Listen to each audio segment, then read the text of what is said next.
ኤፌሶን መጽሐፍ ምዕራፍ 4 ከቁጥር 26 እስከ 27 ያለውን አብረን ያለን ማለት ነው።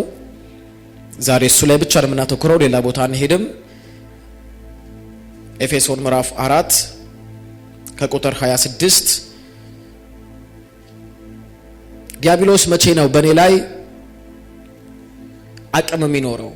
መቼ ነው? እንግዲህ በእኔ ላይ ካልሰራ ግን መቼ ነው እኔን የሚቋቋመኝ? መቼ ነው? ዲያብሎስ መቼ ነው ሊቋቋመኝ የሚችለው? በኢየሱስ ስም ብለን ስለተቃወምን ነው? ስላወጅን ነው? ስለፎከርን ነው? ስለዘመርን ነው? እሱ ብቻውን ዋስትና ይሆናል ወይ? ስለዚህ ፕራክቲካል ቴዎሎጂውን ነው ማየት ያለብን። ቤተክርስቲያን ስለመጣን እኔ ጴንጤ ነኝ ስላለን የስልክ ጥሪያችን መዝሙር ስለሆነ በጌታ ቤት ዘመን ስላስቆጠርን አገልጋይ ስለሆነን ዲያብሎስን በዚህ ዊን እናደርጋለን ማለት አይደለም። ስለዚህ መቼ ነው ይሄንን ጃይንት የሆነ የተቀደሰ የተለየ ሰው ማንንም የማይቋቋመው ሰው ግን መቼ ነው ሊቋቋመው የሚችለው? ዲያብሎስ ዓላማ ርዕሳችሁን የምትይዙት ዲያብሎስ ሊቋቋመኝ የሚችለው መቼ ነው? ርዕሱ ይሄ ነው የዛሬው ትምህርታችሁ። መቼ ነው የሚቋቋመኝ? እኔ ሊቋቋመኝ የሚችለው ዲያብሎስ መቼ ነው? ኤፌሶን 4 ከ26 ጀምሮ እንደዚህ ይላል፣ ተቆጡ፣ ነገር ግን ኃጢአት አትስሩ፣ በቁጣችሁ ላይ ፀሐይ አይግባ፣ ለዲያብሎስም ስፍራ አትስጡት። ሃሌሉያ። እቺን ቁጥር ብቻ ነው ዛሬ አብረን የምናብራራውና የምናየው። የመጀመሪያው ተቆጡ ይላል። እስቲ ተቆጡ በሉ።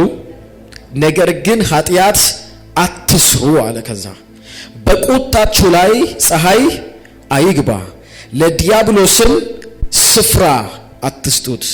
የእናንተ መጽሐፍ ፈንታ ይለዋል፣ አትስጡት የሚል ቃል አለ። ስለዚህ ለዲያብሎስ ስፍራ ወይ ደግሞ ፈንታ አትስጡት። ወደ እናንተ ወይ ደግሞ ወደኛ ነው የሚያመጣው፣ ወደ ሰዎች ነው። አትስጡት ስትንገለብጠው ለዲያብሎስ ስፍራ ከሰጠነው ቦታ ከሰጠነው ዲያብሎስ ወደኛ ሊመጣና ሊቋቋመን ይችላል ማለት ነው። እስካልሰጠነው ድረስ ግን ዲያብሎስ አይቋቋመንም። ለዲያብሎስ ፈንታ አትስጡት ማለት በዚህ አውድ ብቻ ነው የምናየው። አውዱና ዓላማው ትልቅና እጅግ ሰፊ ቢሆንም ጳውሎስ ሊጽፍበት የቻላትን እቺ ቁጥር ብቻ በመውሰድ ከቁጣ ጋር አገናኝቶ ለዲያብሎስ ስፍራ አትስጡት ያለውን ፓርት ብቻ እናየዋለን። ክብር ለጌታ ይሁን። ባለፈው ሳምንት ያወራውላችሁን ያንን ምሳሌ ልድገመውና ቀጥታ ወደዚህ ትምህርት ልሂድ። በጣም እጅግ የተወደደ ቤት የነበረው አንድ ሰው ነበር። ያ ቤት ለሱ በጣም እጅግ የተወደደ ብቻ ሳይሆን እንደ ርስትም ጭምር ነውና ከቤተሰቡ የተቀበለው ቤት ስለነበር ያንን ቤት መሸጥ አልፈለገም። ብዙ ሰዎች ግን ያንን ቤት መግዛት ከመፈለጋቸው የተነሳ ወደዛ ሰው እየመጡ ይህንን ቤት ሽጥልን ይሉታል። እሱ ግን በፍጹም ልሸጥ አልችልም ይላቸዋል። ከሚጠብቀው ገንዘብ በላይ ይመድቡለታል። እሱ ግን በፍጹም ምንም ያህል ብር ብሰጡኝ እኔ ይህንን ቤት ልሸጥላችሁ አልችልም፣ የቤተሰቦቼ ቤት ነው፣ በጣም የምንወደው ቤት ስለሆነ ያንን ቤት ልንሰጣቸው አንችልም ብሎ ብዙ ገዢዎችን ይመልስ ነበር እና ከሚጠብቀው በላይ በጣም ብዙ ብሮች ቢመጡለትም ባለመቀበላቸው የተነሳ ሰዎች እንደማይሸጥ እርግጠኛ ስለነበሩ ትተውት በተቀመጡበት ሰዓት ከረጅም ጊዜ በኋላ አንድ ሰው መጣና ይህንን ቤት እንደማትሸጠውና ላንተ ጀስት ላይክ እንደ ድሪም ሃውስ እንደሆነ ለብዙዎች ነግራቸዋል።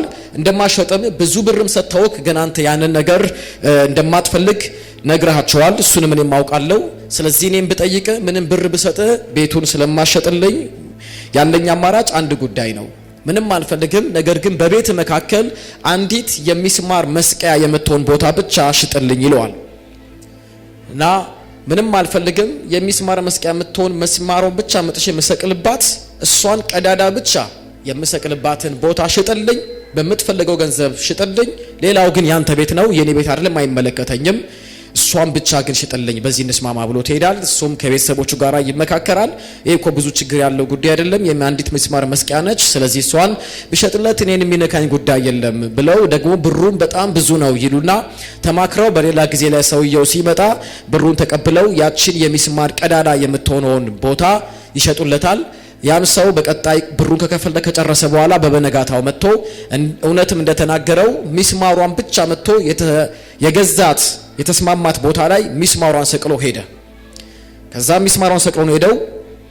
ከሚቀጥለው ጊዜ በኋላ ሲመጣ እዛ የሰቀላት ሚስማር ላይ እጅግ በጣም ጠረኑ የሚረብሽ እጅግ ክፉ የሆነ ጠረን ያለው ነገር መጥቶ እዛ ሚስማሩ ላይ በፌስታል መጥቶ አንጠልጥሎበት ሄደ እና ያ ቤት ውስጥ የነበሩ ሰዎች ከዛ ሽታ የተነሳ እጅግ መረበስ ጀመሩ። ቤቱ ሁሉ በመጥፎ ጠረን መበከል ጀመረና ሰውየውን ጠርተውት እባክህ ነገር አስወጣልን ብለው ሲሉት አይ ይሄ እኮ የኔ ነው የሰጣችሁልኝ ቦታን ያስቀመጥኩትኝ የእናንተን ቦታ አልነካውትኝም። ስለዚህ የሚስማር መስቂያ ቦታዬን ያደረኩትኝ የራሴ ዕቃ የራሴ ንብረት ነው። ስለዚህ እሱን ማድረግ አልችልም ይላቸዋል። ቀጣይ ቀንም እንደዚሁ ሌላ ተጨማሪ በጣም ከመጀመሪያው የከፋ ጠረን ያለው ነገር መጥቶ አሁንም ሚስማሯ ላይ አንጠልጥሎ ሌላ ነገር አይነካባቸውም። አሁንም ይወጣል። ነገር ግን ያ በጣም ብዙ ዝንቦችን ማምጣት ጀመረ። ቤተሰብ ውስጥ ያሉትን ሰዎች ማሳመም፣ ልጆቹን ማሳመም ጀመረ። ከዚህ የተነሳ ሊቋቋሙት አልቻሉም። ቤት ውስጥ ያሉ ሰዎች ሁሉ ከመታመማቸውና ቤቱ በጣም በመቆሸሹ ከጎረቤት ሁሉ ስሞታ እስኪመጣባቸው ዝንቦች እስኪሰበሰቡ ቤቱ እስኪቆሸሽ ድረስ ቤታቸውን አበላሸው። እንዳትረሱ ያ ሰው የሚስማር መስቂያውን የገዛቸው የቤታቸው የሳሎኑ ቤታቸው መሃል ላይ ነው ብያቸዋለሁ። የመሃል ግድግዳ ላይ ነው መጥቶ ያ ነገር የሚሰቅለው። ያቺ ቦታ ያ ሰው ክፍተት አግኝተዋል፣ ሰጥተውታል፣ መግባት ችሏል። አሁን ከዚህ የተነሳ ሰውየውን ጠርተውት ያን ነገር ማውጣት ማችል ከሆነ እኛ ቤት ውስጥ መኖር ስላልቻለን ከምንወደውና ከምንፈልገው ለብዙዎችም በብዙ ውድ ቤቱን አንሸጥም ብለን ካልነው ቤታችን ለቀን ልንወጣ ልንገደድ ነው አሉት። ስለዚህ ምን ታስባላችሁ አላቸው። ቤቱን በቃ ግዛንና ለቀን ልንወጣ ይሉታል። ከዛ እሱ ከሚጠብቁት በታች በጣም ባነሰ ዋጋ ቤቱን ገዛቸው፣ ሸጠውለት ቤቱን ለቀውለት ወጡ። ከዚያ የተነሳ ያ ሰው ሙሉ ለሙሉ ቤቱን ተቆጣጠረው። የገባው ግን በመጀመሪያ በምንድነው? በአንዲት ሚስማር ቀዳዳ ነው። ጳውሎስ በዚህ ቦታ ላይ ለዲያብሎስም ስፍራ ያ ሰው ያቺን ትንሽ ቀዳዳ ስፍራ ባያገኝ እዛ ቤት ገብቶ ባልተቆጣጠረ። ስለዚህ የሞቱ ዝንቦች የተቀመመውን የዘይት ሽቶ እንደሚያገሙ ሁሉ ጥቂት ስንፍናም ክብርንና ሞገስን ታጠፋለች እንደሚል የመክብብ መጽሐፍ ምዕራፍ 12 ዘሴም ነው ይሆን ያለው። አሁንም ጳውሎስ ይሄን እንደሚነግረን ስለዚህ ዛሬ ያ ማንም ሰው ቤቱ የማይገባ አልሸጥም ብሎ ያለ ሰው ቤቱን እንዴት ሸጠ ሲባል በትንሿ ቀዳዳ። ስለዚህ ሰይጣን አያሸንፈንም በእኛ ላይ አንዳች ነገር የለውም ብለን ነገር ግን ተሸንፈን የምንቀመጠው በምንድነው? በትንሿ የሚስማር ክፍተት ቦታ። ጳውሎስ እያለ ያለው ምንድነው? ለዲያብሎስ ምን አትስጡ? ስፍራ ፈንታ አትስጡት። ከሰጣችሁ ዘሴም ነው የሚያረጋችሁ፣ ያስለቅቃችኋል። ጸጋን፣ ቅባትን፣ ልጅነትን፣ በረከትን፣ ድልን እንዲሁም ደግሞ ያላችሁ ነገር ውስጥ ስለሚያስለቅቃችሁ አትስጡት። እስቲ አልሰጠውም በሉ። በጣም ጥሩ። እስቲ እቺን ቦታ ብቻ ዛሬ አብረን እንግዲህ ሰፋም ጠለቅም አድርገን እናያታለን። እቺን ቁጥር ብቻ ነው የምናያት። አንዴ ነድገማት ቃሏን ሁላችንም። ቁጥር 26 ተቆጡ አለ ጳውሎስ፣ ነገር ግን ኃጢአት አትስሩ፣ በቁጣችሁ ላይ ፀሐይ አይግባ፣ ለዲያብሎስም ስፍራ አትስጡት። በቃ እቺን ብቻ ነው የምናየው። ስፍራ አትስጡት። እሺ የመጀመሪያው አንደኛ ጳውሎስ ተቆጡ አለ። ጳውሎስ ምን በሉ እስቲ ተቆጡ በሉ። ተቆጡ። የጳውሎስ ችግሩ መቆጣቱ ላይ አይደለም። ተቆጡ አለና ነገር ግን ኃጢአትን አትስሩ አለ። ምንድነው? ቁጣ በራሱ ኃጢአት እንደሆነ ጳውሎስ አይነግረንም። ቁጣ በራሱ ኃጢአት ነው አይደለም የሚለው። ቁጣ በራሱ ኃጢአት አይደለም። ሰው ሲበደል፣ ሲገፋ፣ ሲከፋ፣ ነገር ሲደረግ ሊቆጣ ይችላል። ጀስት ተፈጥሯዊ ነው። ቁጣ ተፈጥሯዊ ነው። መጽሐፍ ቅዱስ ላይ የተለያዩ ሰዎች ተቆጥተው ሊሆኑ ይችላል። ተቆጡዋል። ስትቆጡ ምክንያታዊ ሆናችሁ ልትቆጡ ትችላላችሁ። ወላጅ ጥፋትን ሲያይ ልጆችን ሊቆጣ ይችላል። ቤተክርስቲያን መጋቢና እረኛ በምእመኖች ላይ ማየት የሌለበትን ወይ ደግሞ መሆን የሌለበትን ነገር ሲያይ ሊቆጣ ይችላል። የሀገር መሪ ሊቆጣ ይችላል። የሀገር ሽማግሌ ሊቆጣ ይችላል። ልክ ነው። ተቆጡ አለ። ባል ሚስትን ሊቆጣ ይችላል። እናት ልጆቿ ልትቆጣ ትችላለች እያለ ይሰፋል ማለት ነው። ተቆጡ አለ። ነገር ግን ስትቆጡ ምን አትስሩ ነው የሚለው? ኃጢአት አትስሩ። ማለትም ቁጣው ወደ ኃጢአት አይውሰዳችሁ ነው። አሁን ይሄን ብቻ ነው የምናብራራው። ቁጣው ወደ ኃጢአት አይውሰዳችሁ፣ ኃጢአትን አትስሩ የሚለውን በተራ በተራ አሳያችኋለሁ። ኃጢአት አትስሩ ምን ማለት ነው? ያ ቁጣ ክፋት፣ ስድብ፣ ጥላቻ፣ በደል እንዳይሆንባችሁ ወይንም ደግሞ ቁጣው ወደ ጥላቻ፣ ወደ ክፋት፣ ወደ ስድብ፣ ወደ በደል አይውሰዳችሁ። ተቆጡ ግን ወደዚህ ጉዳይ አይውሰዳችሁ። ቁጣው ወደ ጥላቻ አይውሰዳችሁ፣ ወደ በደል አይውሰዳችሁ፣ ከቁጣ ባሻገር ወደ ስድብ ግን አይውሰዳችሁ። እሱ ነው ኃጢአት። ቁጣው ወደ በደል ሲለወጥ ነው ኃጢአት የሚሆንባችሁ። የመጀመሪያው ተቆጡ አለ። ተቆጡ ናቹራል ነው፣ ተቆጡ። ግን ቁጣው ወደዚህ አሁን ወደ ነገርኳችሁ ጉዳይ አይውሰዳችሁ። ሁለተኛው ተቆጡ ይልና በቁጣችሁ ላይ ደግሞ ምን አይግባ? ፀሐይ አይግባ። በቁጣችሁ ላይ ፀሐይ አይግባ። ይህ ማለት በቁጣችሁ ላይ ፀሐይ አይግባ፣ ቁጣን ለረጅም ጊዜ አትያዙት ነው። ቁጣን በልባችሁ አታስቀምጡት ነው። ቁጣን በልባችሁ አታስቀምጡት። ስፍራ ቦታ አግኝቶ አይቀመጥ። ከመተኛታችሁ በፊት ፍቱት።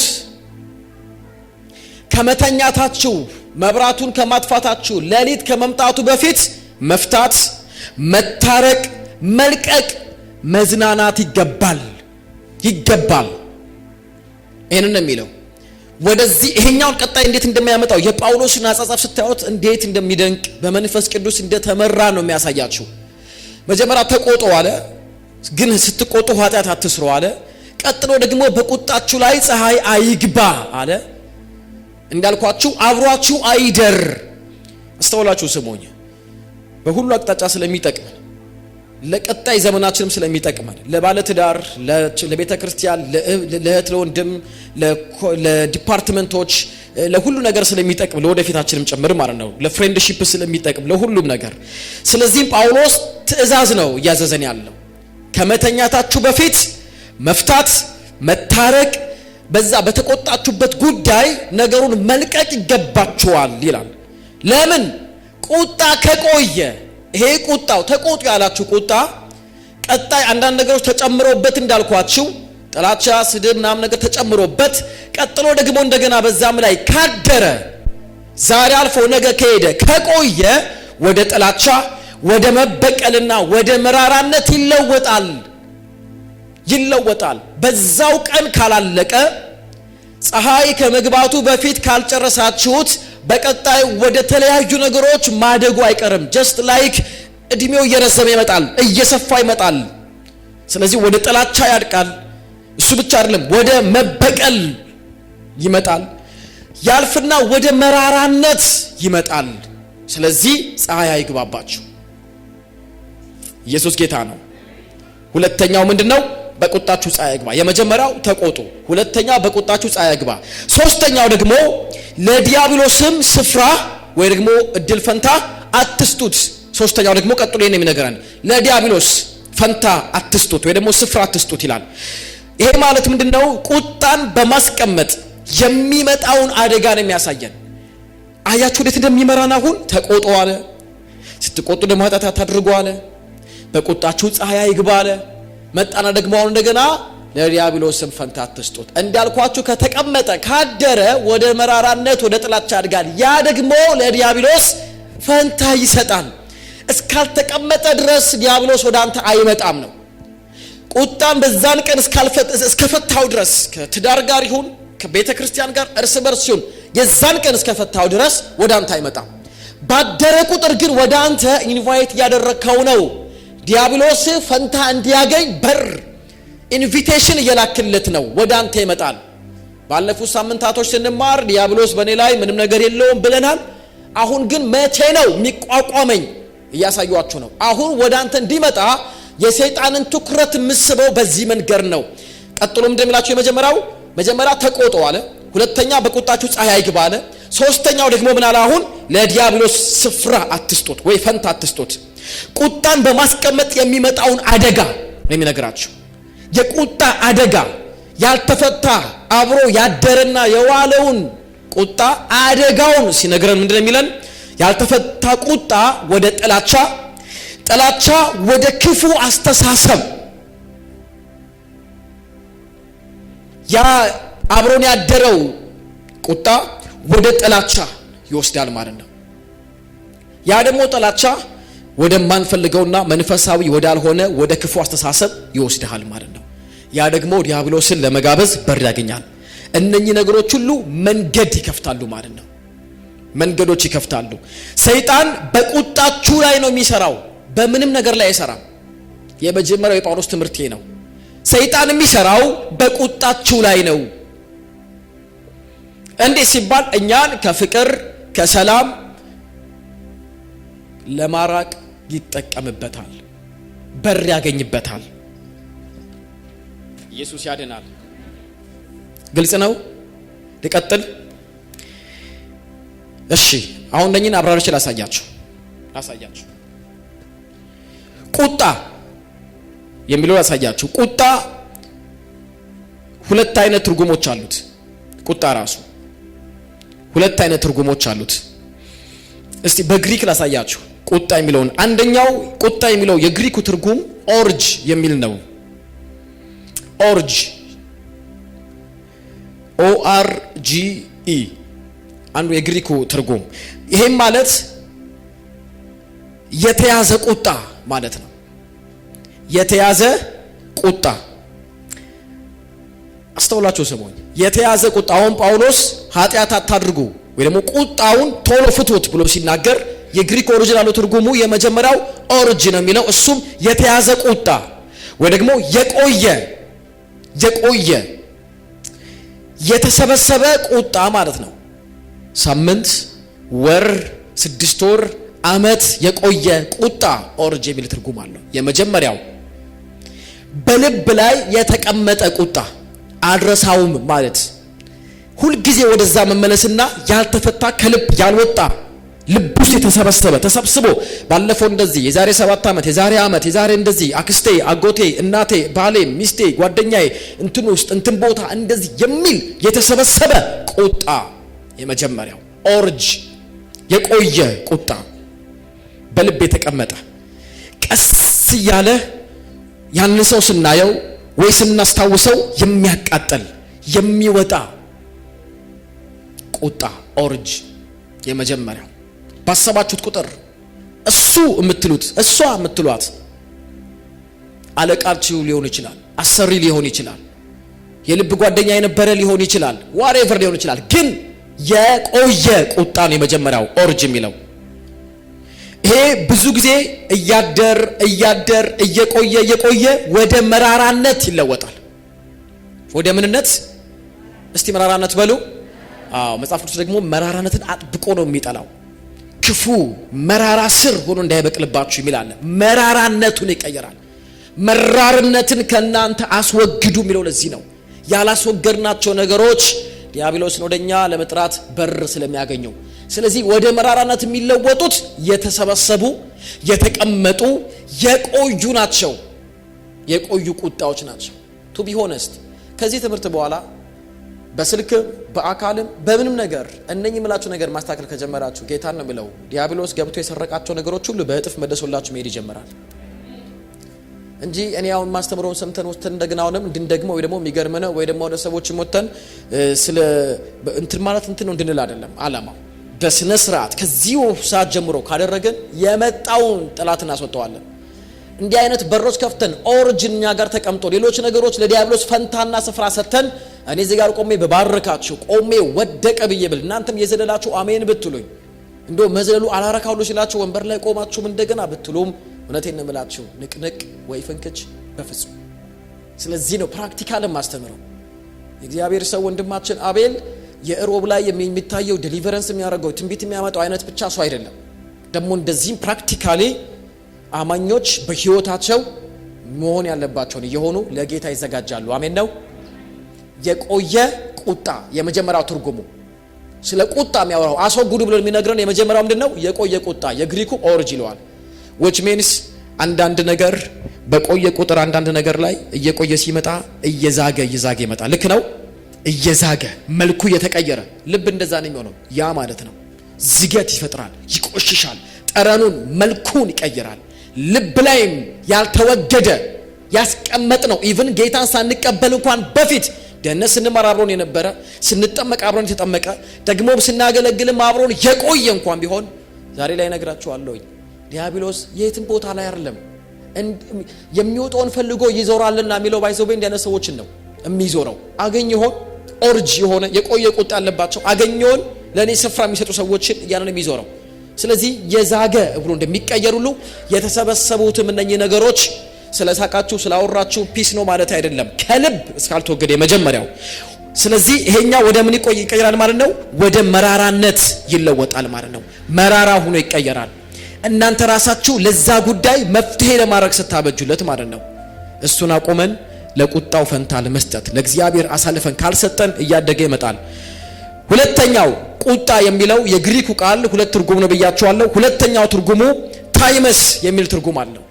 ታይመስ THYMOS። ይሄ ደግሞ ፈጣን ቁጣ ነው። የመጀመሪያው የቆየ የተሰበሰበ ቁጣይ ነው፣ ጊዜ የፈጀ ቁጣይ ነው። ሁለተኛው ደግሞ ታይመስ ፈጣን ቁጣ፣ ፈጣን ፍንዳታ ነው። ይሄኛው እንደ እሳት የሚነድ ብዙ ጊዜ በአፍ የሚወጣ እኔ እኮ ምን ቃ ስቆጣ ምን እንደምናገር አላቅም፣ እኔ ቃ ዝም ብዬ ነው ምጮህ፣ ዝም ብዬ ነው የምናገረው የሚሉ ሰዎች አጋጥሟቸዋል። አላደረም፣ ትኩስ ነው፣ የዛን ሰዓት ነው፣ ግን ነገር የሚረብሽ በቃል ድንገት ውጥት የሚል ድንገት የሚያስደነግጥ ቁጣ። ሁለተኛው ቶሎ እንዲመጣ ዲያብሎስ ስለሚያደርግ እና ጳውሎስ ይሄን ነገር ይነግረናል። ፈጣን ነው፣ ነገር ግን አደገኛ። አንዳንድ ሰዎች እኔ ኮረሳለሁ ይላሉ፣ እውነትም ናቸው፣ ይረሳሉ። እነሱ አያስቀምጡም፣ ግን ታይመስ ላይ ፓወርፉል ናቸው። ግን የዛን ሰዓት ግን ነገር ነው የሚሰባብሩት፣ አደገኛ ናቸው። ነገ ላይ ረስተውታል። እኔ ልቤ ንጹህ ነው ምንም አልይዝም ይላሉ፣ እውነት ናቸው። ኦሪጅ ላይ ብዙም አይደሉም፣ ታይመስ ላይ ነው የሚቀመጡት። ነገር ግን ይሄኛው በጣም ይከፍታል፣ የሰው ልብ ውስጥ እንዲቀመጥ ያረጋል፣ ሰው እንዲያብሰለስሉ ያረጋል፣ ይጎዳል። አንዳንድ ነገሮችን ድንገት ነው የሚመጣ አፋቸው ላይ፣ ድንገት ነው ካፋቸው የሚወጣው፣ ድንገት ነው ሰው የሚሰማው፣ ድንገት ነው ክው የሚያረጋው። ጳውሎስ ይህንን ታይመስ ይለዋል። ሁለተኛው ቁጣ ይሄኛው ማለት ነው። ስለዚህ ተቆጡ ሲልና ኃጢአት አትስሩ፣ በቁጣችሁ ላይ ፀሐይ አይግባ ሲል የመጀመሪያው ከኦርጅ ጋር የሚገናኝ ነው። ማለቴ የቆየ ቁጣም አይኑር፣ ቁጣ ቢመጣ ደግሞ እናንተ ጋር አይቆይ እናንተ ጋር አይቀመጥ። መጣ ቁጣ፣ አዎ አታስቀምጡት፣ አትያዙት፣ ከንፈራችሁን አትብሉበት፣ እግራችሁን እንዲያታርጉበት፣ ሐሳባችሁን አትወሰዱበት። አይቀመጥ እናንተ ጋር የመጀመሪያው አይቀመጥ። አሜን። መራራነት ወይ ደግሞ ኦርጅ እና እንዲሁም ታይመስ ከእናንተ ሁለቱም ይወገዱ ነው የሚለው። ሁለቱም ከእናንተ ይወገዱ ነው የጳውሎስ ዓላማ። እግዚአብሔር ዛሬ ጸጋን የሚሰጠን ይሄ ትምህርት የሁላችንም እኮ ነው አይደለ? የሁሉም ነው። ከእናንተ ሁለቱም አይቀመጥ። ይሄ ኦርጅ የሚለውም የቆያለ ዛሬ እሱን ሰብስበው ከምናምኑ ከሻንጣውም ከዚህ ከቁምሳጥኑ ከምናምኑ ምንለው ሁሉ ከዚህኛው ማለት ነው እሱንም ሰብስበው አዲሱም እንደዚሁ ጠዋት የነበረውም እስከ ማታም አብሮም ሁለቱም አይቀመጥ ነው። ሁለቱንም ቁጣ ከናንተ አስወግዱ ነው። ሁለቱም ይወገዱ። የቆየ ቁጣ ከፈጣን ቁጣ ጋር አብሮ ሲገናኝ ፈንታ ይፈጥራሉ ማለት ነው። ፈንታ ይፈጥራሉ። ባለትዳሮችም እዚህ ውስጥ እያሰባችሁ ሚስት አንዳንዴ ሰብሰብ በመታረገው የሆነ ሰዓት ላይ በዛ ሲልባት እንዴ ባለፈው ብላ የምትለው ታይመስና ኦርጅ ሲቀመጥ ነው። ስለዚህ ታይመስ ነው ወደ ኦርጅነት የሚቀየረው። ይሄ ፈጣኑ ነው፣ ሳይታሰብ አሁንም ይቀመጣል፣ ነገም ሲደገም ይቀመጣል። 3-4 ይሆንና ታስቀምጠዋለች፣ ወይ እሱ ያስቀምጠዋል፣ ወይ የሆነ ሰው ያስቀምጠዋል ማለት ነው። ያ ደግሞ ዲያብሎስን ለመጥራት በጣም ነው የሚመቸው። ባይዘው ወይ በጣም ከዛ ወደ ክፉ አስተሳሰብ ነው የሚወስዳችሁ፣ ወደማይሆን አይነት እርምጃ እንድትገለም እንደዚህ አታረግም ታዲያ ይላቸዋል ማለት ነው። እሱ ከዛ የእናንተ ምርጥ ሐሳብ ወይ ደግሞ የእግዚአብሔር አጀንዳ ይመስላቸዋል። ቀጥሎ ታዲያ ዝም ብሎ መጥቶ ዞሮ አይደለም ለመግባት ሁሉ በር ያገኛል። አንዴ ኢየሱስ በር ላይ ቆመው ሰዎችን ወደ ቸርች እያስገባ እንዲህ ሰላም እያላቸው፣ ያው ይገባቸዋል፣ ምሳሌ ነው እውነት አይደለም። እና በር ላይ ቆመው ሰላም ግቡ ልጆቼ፣ ወይ ደግሞ ዲያቆን እያስገባ ሰዎችን ልጆችን እያስገባ እያለ እና አንዲት እህት ስትገባ አብሯት ሰይጣን ተከትሏት ከሷ ጋር ገባ። እሷን ሰላም ብሏት ቆይ እንጂ የት ነው የምትሄደው አንተ? እኮ ያንተ ጎበያ አይደለም ተመለስ ሲለው ከሷ ጋር ነው የመጣሁት ከሷ ጋር ነው የምገባው ይላል። ለምን እንዴ? የኔ የሆነ እኮ እሷ ጋር ብዙ ነገር አለ። ስለዚህ እሷ ባለችበት ነው ያብሬ ያለው፣ እሷም የኔ ነገር እሷ ጋር አለ። ምን አለ ሲለው ቁጣ አለ፣ አሁን የነገርኳችሁ እንትን አለ ብሎ ዘረዘረለት። ስለዚህ ካልመለሰችልኝ አልመለስም። እኔ እሷን እንድከተላት የሚያደርገኝ የኔ የሆኑ ካራክተሮች ወይ ደግሞ የኔ ብቻ ነው የተፈቀደው እሷ ጋር ስላለ አብራት ነው የምገባው፣ አልመለስም ጌታው ያለው። ሰይጣን አንዳንዴ ሊግል ግራውንድ ካለው ጌታ አይከራከርም። which means የአዳም ኃጢአት ሲሰራ በቃ ይቅር ብያለሁ ነው በቃ ተመለሱ አንተ ባብ ምናምን አላለም አይደለ? ማድረግ ያለበትን ያደረገው። ስለዚህ የሰይጣን ዝም ብለ ሂድ ብሎ ቢል ኢየሱስ ስልጣኑን እየተጠቀመ ነው ማለት ነው። እንደዛ ከማድረግ ይልቅ ልክ እንደዚህ ያቺ ሴት አሁን ገብታ ቢሆንና ይሄን ትምህርት ብትሰማ ቀጥሎ ስታስወግደው በተቀመጠችበት እሱ ይሄዳል ማለት ነው። አብራት አይከተላት።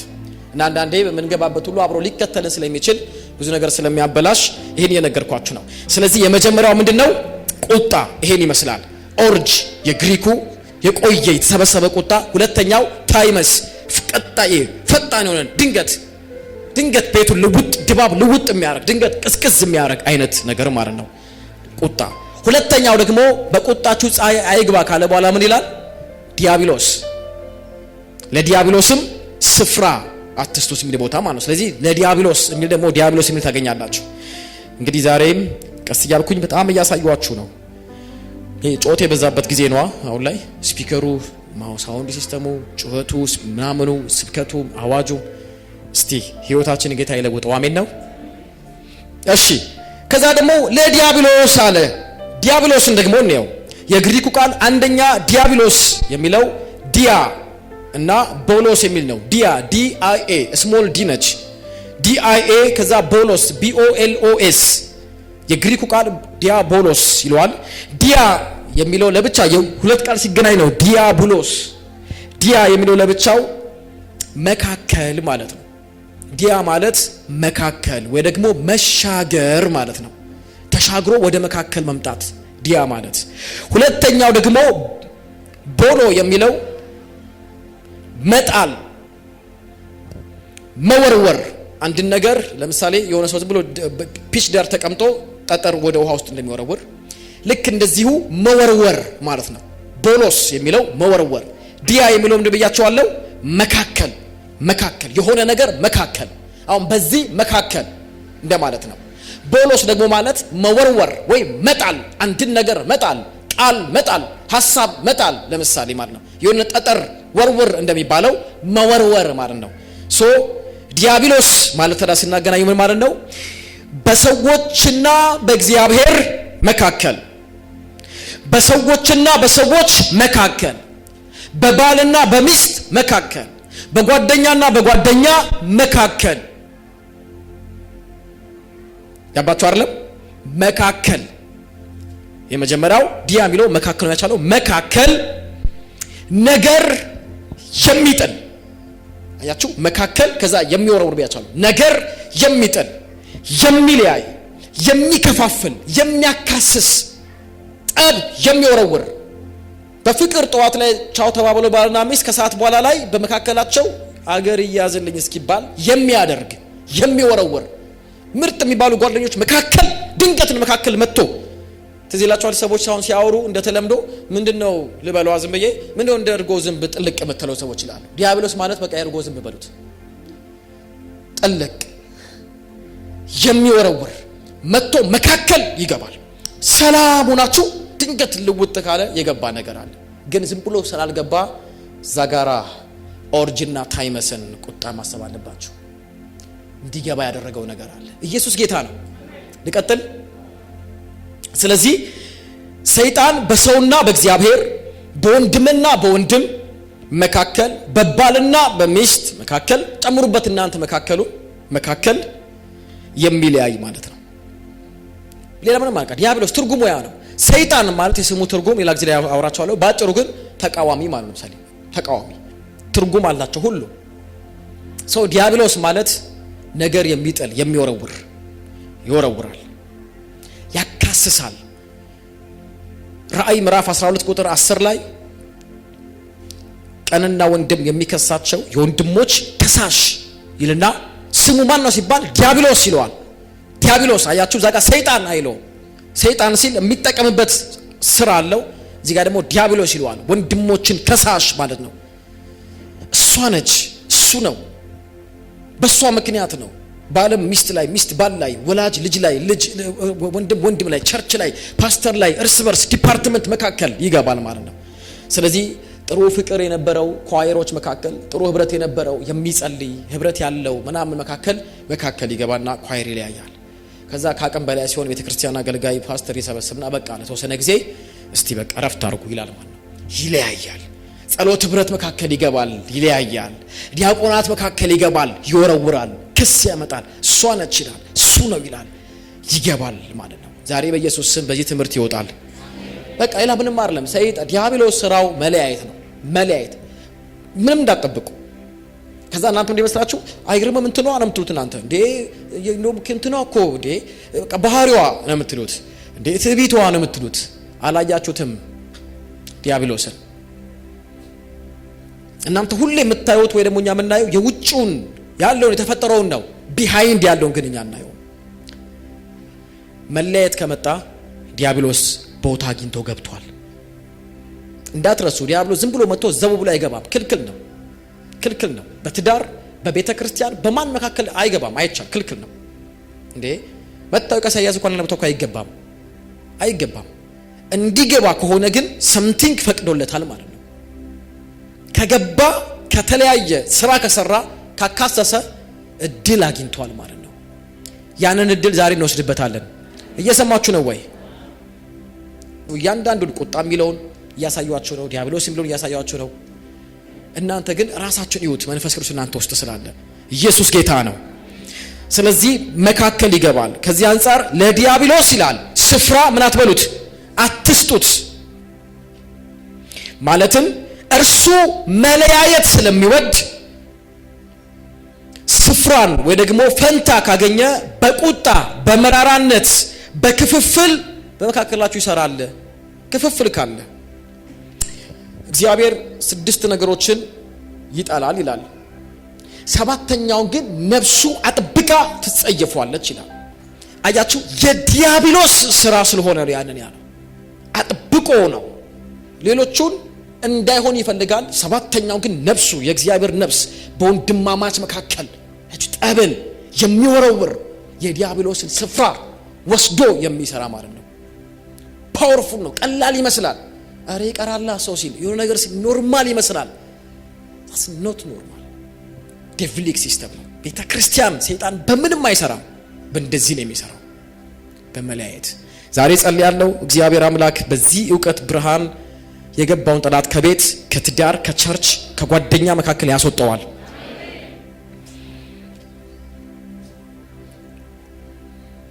እርሱ የወንድሞች ምንድነው? ከሳሽ ነው። ክስ ካለ እመኑኝ ዲያብሎስ አለ እዛ አካባቢ ላይ። አዳም ወዴት ነህ? ራቁቴን ነኝ አለው። ድምጽህ በኤደን ገነት ሲመላለስ ሰማሁ፣ ስለዚህም ተሸሸኩ። ራቁት እንደሆንክ ማን ነገረህ? ወይስ አትብላ ካልኩ ዛፍ ወስደህ በላህ? አዎ በላሁ። እንዴት በላህ? እሷ ማነች? እሷ አንተ የሰጠኝ ሔዋን።